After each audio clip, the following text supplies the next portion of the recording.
की बात आज थोड़ा मैसेज लंबा होगा, सुनिए। आज हम देखेंगे जिसने संसार बनाया होता है, जब मनुष्य बनाया होता है, मनुष्य की आत्मा, जब मनुष्य के ज्ञान इंद्रियां, ना कि मनुष्य बल्कि वो वस्तुएं, कांच, चिड़ी, फालतू जानवर, पक्षी, जो जो परमेश्वर ने, ईश्वर ने बनाया हुआ होता है, वो उसके कंट्रोल में होता है, वो उसके वश में होता है, उसे कंट्रोल कर सकता है, उसे वो अपने वश में रख सकता है, उसे वो पकड़ सकता है, उसके हृदय को, उसकी बुद्धि को, उसके शरीर को, उसकी आत्मा को अपने कंट्रोल में कर सकता है। उदाहरण के तौर पर जैसे वो कंप्यूटर या मोबाइल बनाने वाले को मोबाइल को खराब कर दे, कंप्यूटर को खराब कर दे, कंप्यूटर को, तो जिसने उसको तैयार किया हुआ है उन्हें मालूम है इससे जो पासवर्ड लगा हुआ है इसे कैसे हम ठीक कर सकते हैं। क्यों? क्योंकि उसने उसको बनाया हुआ है, उसके पता है कि कैसे ठीक हो सकता। उसी प्रकार परमेश्वर ने मुझे और आपको बनाया हुआ है, वो उसको पूरी तरह मेरे और आप पर, ना कि मेरे और आपके और इस संसार के ऊपर पूरी तरह कंट्रोल है।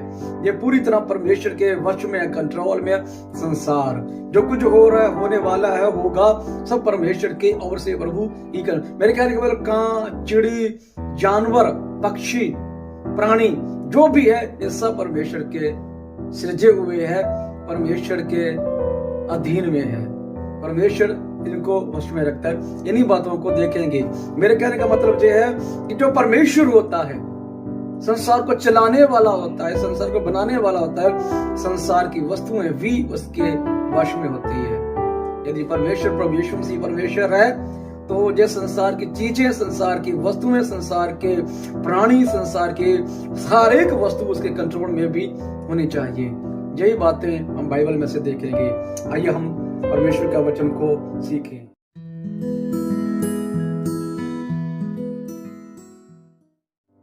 आइए हम पढ़ें। सबसे पहले हम वचन पढ़ेंगे आमोस की किताब, उसका 3 अध्याय, उसका 6 वचन हम देखेंगे। पढ़ेंगे। लिखा हुआ, क्या किसी नगर में नरसिका फूकने पर लोग ना थरथराएंगे? क्या यहोवा के बिना बेजे किसी नगर में कोई विपत्ति पड़ेगी? नेवर। यहां पर कहता है कि यहोवा के बेजे से बिना किसी नगर में विपत्ति नहीं आ सकती। किसी भी नगर में विपत्ति नहीं आ सकती यहोवा के भेजे हुए, खुदावन के भेजे हुए। सेकंड नंबर पर पढ़ते हम यशायाह नबी की किताब, उसका 45 अध्याय, उसका 7 वचन। में फास्ट जाऊंगा क्योंकि वचन ज्यादा लिखे हुए मैं पढ़े। मैं उजाले का बनाने वाला और अंधकार का सृजनहारा हूँ। मैं शांति का दाता विपत्तियों को रचता हूँ। मैं यहोवा ही इन सबों का करता हूँ। प्रभु या वचन हमें स्पष्ट रूप से कह रहा है कि जो कुछ संसार में घटता है उसका घटाने वाला मैं ही हूँ। देखा, उजाला बनाने वाला, अंधकार बनाने वाला, शांति का दाता, दुखों और विपत्तियों का कर्ता मैं ही हूँ, प्रभु कह रहा है। दूसरे वचन, दूसरी बात पर हम ये देख रहे हैं, वो जो स्मरण के पहले नंबर पर संसार, उसके संसार में जो विपत्ति आती है प्रभु की ओर से, जहाँ पर शांति और दुख कष्ट और जो भी कुछ है प्रभु के वश में। तीसरे नंबर पर हम देखेंगे मरकुस की किताब 4 अध्याय से हम देखेंगे। 4 अध्याय में हम देखेंगे, वहां पर प्रभु क्या कहते हैं। 4 अध्याय 35 वचन में हम पढ़ेंगे। लिखा हुआ, उसी दिन जब सांझ हुई तो उसने चेलों से कहा, आओ हम पार चले, और वो भीड़ को छोड़कर जैसा वह था वैसा हम जा, और आंधी थम गई और बड़ा चैन हो गया। यहां पर हमने स्पष्ट सुन लिया है कि आंधी है ना, आंधी और तूफान को दबका मारा, उसे डांटा, वह थम गया। और तो हम पढ़े हैं वहां पर प्रभु हमें क्या सिखाता है। नियमों की किताब हम देखेंगे, वहां पर परमेश्वर हमें क्या सिखाता है उसका हम पढ़ेंगे। 6 अध्याय 36 हम देखेंगे, वहां पर प्रभु क्या कहता है। 36 से हम देखेंगे। लिखा हुआ है, तब गिदोन ने परमेश्वर से कहा, यदि तू अपने वचन के अनुसार इसराइल को मेरे द्वारा छुड़ाएगा तो सुन, मैं एक बेट की ऊन खलिहान में रखूंगा, और यदि औस के उस ऊन पर पड़े और उससे छोड़कर सारी भूमि सूखी रह जाए तो मैं जान लूंगा कि वह तू अपने वचन के अनुसार इस्राएल को मेरे द्वारा छुड़ाएगा। और ऐसा ही हुआ। इसलिए जब उसने सवेरे उठकर उस ऊन को दबाकर उसमें से औस निचोड़ी, तब एक कटोरा भर गया।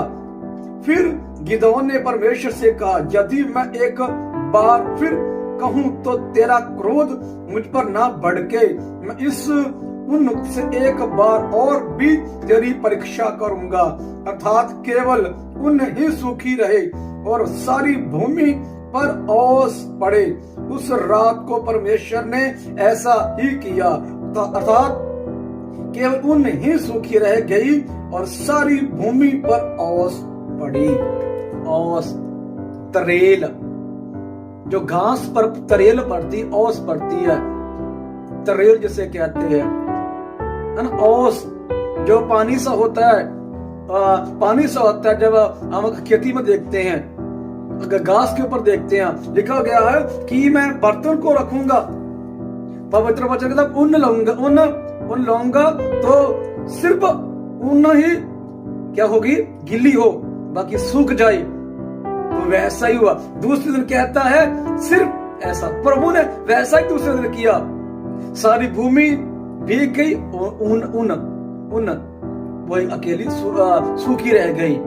एक दिन गीली हो गई, दूसरे, क्योंकि वो चीज भी परमेश्वर के वश में है, परमेश्वर के कंट्रोल में। मैं जल्दी से बोल रहा हूं इसलिए क्योंकि लंबा मैसेज हो रहा है और सुनने के लिए थोड़ा लोग फिर काली कर जाते हैं, लंबा देखकर छोड़ जाते हैं। जल्दी जल्दी मैं जो बोल रहा हूँ, है ना। क्या है, तरेल, ओस भी परमेश्वर के कंट्रोल, क्योंकि वही उसका बनाने वाला है, वही उसका साजने वाला है। थर्ड नंबर पर हम देखेंगे, है ना, पहले राज्य की किताब 17 अध्याय में हम देखेंगे वहां पर प्रभु हमें क्या सिखाता है। पहले राज्य की किताब 17 अध्याय 4 वचन से 6 तक पढ़ेंगे।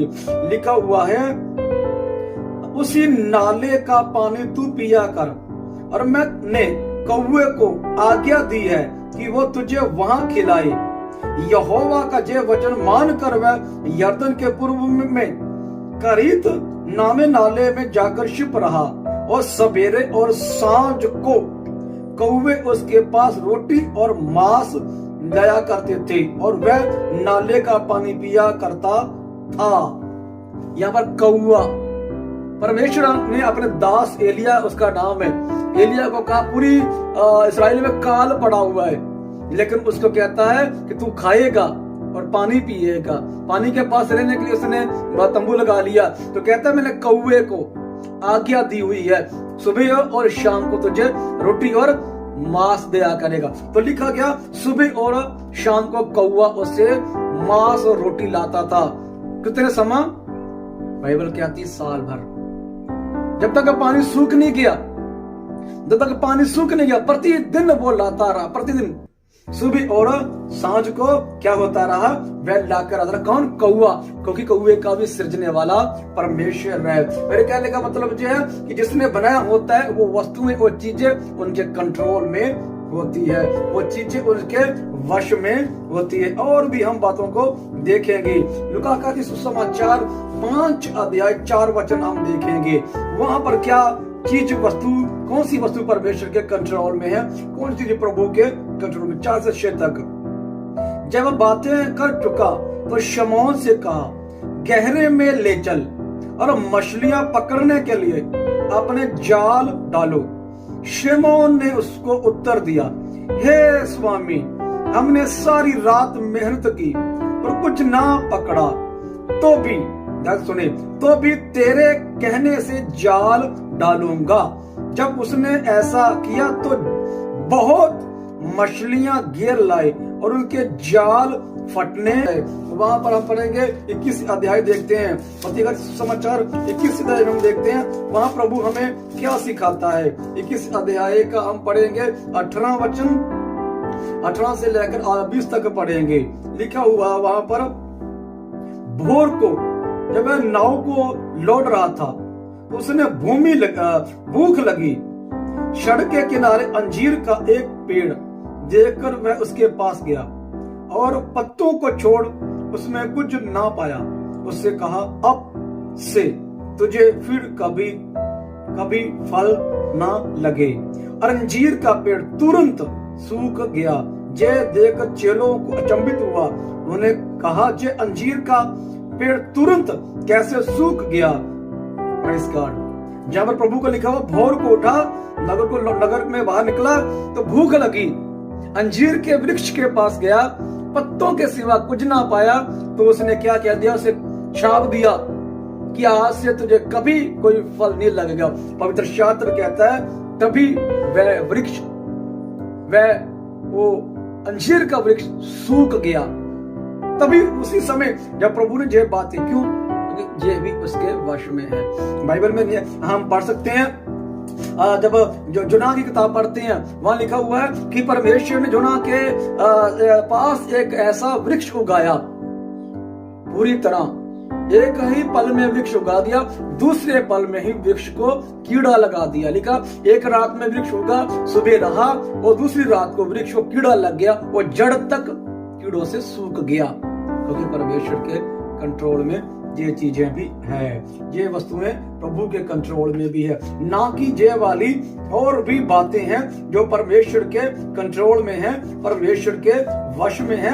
हम प्रभु के पवित्र वचन में से हम देखेंगे, प्रभु के महान कलाम में से देखेंगे निर्गमन किताब 8 अध्याय उसका 1 वचन हम पढ़ेंगे। लिखा गया है, तब यहोवा ने फिर मूसा से कहा, फिरौन से के पास जाकर कहे, यहोवा तुमसे इस प्रकार कहता है, मेरी प्रजा के लोगों को जाने दे, जिससे वो मेरी उपासना करे, परंतु यदि उन्हें जाने ना देगा तो सुन, मैं मेंढकों को बेचकर तेरे सारे देश को हानि पहुंचाने वाला हूँ, और नील नदी मेंढकों से भर जाएगी, और वो तेरे भवन में और तेरे बिछौने पर और तेरे कर्मचारियों के घरों में और तेरी प्रजा पर, वरन तेरे तंदूरों और कठपुतलियों में भी चढ़ आएंगे, और तुझ पर और तेरी प्रजा और तेरे कर्मचारियों सबों पर मेंढक चढ़ जाएंगे। है ना? पंजाबी में लिखा हुआ है कि जिसमें तू रोटी रखता है, जिसमें तू आटा गूंदता है, उसमें भी तेरे मेंढक आ जाएंगे, डड्डू आ जाएंगे, डड्डू। जहां पर लिखा हुआ है कि तंदूर तक, जिसमें तू तंदूर में रोटी पका दे, वहां तक मेंढक, बिस्तर तक हो जाएंगे, महल तक आ जाएंगे। क्या? मेंढक भी परमेश्वर के बात सुनते हैं, मानते हैं, क्योंकि वो भी परमेश्वर की एक सृष्टि है। मैं ये बात बता रहा, कहने का मतलब ये है, ये बात इसलिए बता रहा हूं कि आप मैं जानने पाए कि यीशु मसीह परमेश्वर ने ये सब वस्तु मेरा और आपका सृजन आ रहा वह परमेश्वर प्रभु यीशु मसीह है। और भी बातों को हम देखेंगे 10 अध्याय 4 वचन इसी किताब का 4 वचन हम देखेंगे, 4 और 5 लिखा हुआ है 10 अध्याय का, यदि तू मेरी प्रजा को जाने ना देगा तो सुन, कल मैं तेरे देश में टिड्डियां ले आऊंगा, और वो धरती को ऐसा छा लेंगी कि वह देख ना पड़ेगी, और तुम्हारा जो कुछ औलों से बचा है उसको वो चट कर जाएगी, और तुम्हारे जितने वृक्ष मैदान में लगे हैं उनको भी वो चट कर जाएंगी, और वो तेरे सारे कर्मचारियों तक, जहां तक कि सारे मिस्रियों के घरों में भर जाएंगी। इतनी टिड्डियां तेरे बाप दादों ने, जब उसके पुरखों ने अब से पृथ्वी के जन्म तक आज तक कभी ना देखी होगी। टिड्डियां जो खेती को खा लेती है, इससे पहले भी वो लेकर आए परमेश्वर ने बहुत से, जहां पर 10 चमत्कार है, जुएं भेजी, भिन्न भिन्न प्रकार के 10 चमत्कार किए, भिन्न भिन्न प्रकार के मेंढक भेजे, सांप भेजे, और जुआ से पड़ गई, और 10 प्रकार के चमत्कार हम देख सकते हैं इस बाइबल में, हम निर्गमन किताब में हम देख सकते हैं परमेश्वर का वचन। मैं जल्दी बोल रहा हूं ताकि आगे भी कुछ बोल पाए। गिनती किताब 16 अध्याय 6 वचन भी हम देखते हैं, वहां पर क्या कहता है प्रभु का कलाम। 6 वचन लिखा हुआ है 16, परंतु यदि यहोवा अपनी अनोखी शक्ति प्रकट करे और पृथ्वी अपना मुंह पसार कर उनको और उनका सब कुछ निगल जाए, और वो जीते जी अंधलोक में जा पड़े, तो तुम समझ लो कि इन मनुष्यों ने यहोवा का अपमान किया है। वह यूं वह ये सब बातें कह ही रहा था कि भूमि उन लोगों के पांव के नीचे फट गई और पृथ्वी ने अपना मुंह खोल दिया और उनका और उनके घर वालों का सामान और कुरा के सब मनुष्यों और उसकी सारी सम्पत्ति को भी निगल लिया और वो और उनका सारा गर्भार जीवित ही अंधलोक में जा पड़े और पृथ्वी ने उनको ढांप लिया और वो मंडली के बीच में से नष्ट हो गए। क्या होगा जहां पर कुछ लोग परमेश्वर के संत के खिलाफ हो गए, तो कहता है कि यदि परमेश्वर है, अनोखी शक्ति दिखाए, अलग ही शक्ति दिखाए, तो तब मानूंगा तुम। तो लिखा हो गया अनोखी शक्ति की, जब बाइबल कहता है, पवित्र वचन पढ़ रहे हैं कि पृथ्वी ने मुंह खोल दिया, धरती ने मुंह खोल दिया, तो जो परमेश्वर के संत के खिलाफ थे उनके पांव के नीचे से फट गई जमीन। तो लिखेगा पूरे का पूरा खानदान उसका नीचे धस गए, फिर पृथ्वी जुड़ गई, मुंह खोला, नीचे गिर गए, तो फिर ऐसे जमीन जुड़ गई। क्यों? क्योंकि ये चीजें भी परमेश्वर के कंट्रोल में है, परमेश्वर के वश में है। लास्ट में हम देखते हैं जीवन और मृत्यु भी परमेश्वर के वश में है। जीवन दे देना, है ना, छुटकारा दे देना भी परमेश्वर के वश में है ना, बख्श देना, जिंदगी दे देना, छुटकारा दे देना, चंगा कर देना। 38 साल कतरंगी को चंगा कर दिया, मुर्दों को जीवित किया। ये चीज भी प्रभु के वश में। एक अध्याय प्रकाश के वाक्य 1 अध्याय उसका 17 वचन पढ़ते हैं। जब मैंने उनसे देखा तो उसके पांव पर मुर्दों सा गिर पड़ा। उसने मुझ पर अपना दाहिना हाथ रखकर कहा, मत डर, मैं प्रथम अंतिम और जीवित हूं। मैं मर गया था और अब देख मैं युगायुग तक जीवित हूं और मृत्यु और अंधलोक की कुंजियां मेरे ही पास है। इससे बड़ा और कोई प्रूफ नहीं है। नरक और स्वर्ग की और मृत्यु की कुंजियां, चाबी, ताला मेरे ही पास है, यीशु मसीह कह रहा है। जीवन लिखा, जीवन और मृत्यु, है ना, अंधलोक की, मृत्यु की कुंजियां मेरे ही पास, नरक और स्वर्ग की, जीवन और मृत्यु की कुंजियां मेरे ही पास। कहता है मैं मर गया था, धरती पर आया, क्रूस पर चढ़ा, लटकाया गया, मारा गया, जी उठा, अब कहता युगान युग तक मैं जीवित हूं। प्रियो, ये सब प्रूफ मैंने दिया। कुछ चीजें बाइबल में अनलिमिटेड और भी वस्तुएं हैं जो परमेश्वर, यीशु मसीह परमेश्वर को हम देख सकते कि वही है। सिर्फ ये कुछ बातों को मैंने आपके सामने रखा हुआ है, इसलिए हम प्रभु पर विश्वास करें कि यहोवा ही परमेश्वर है, यहोवा ही ईश्वर है, यीशु मसीह ही ईश्वर है जो दुनिया को बनाने वाला है। God bless you. प्रभु आशीर्वाद दे, बरकत दे।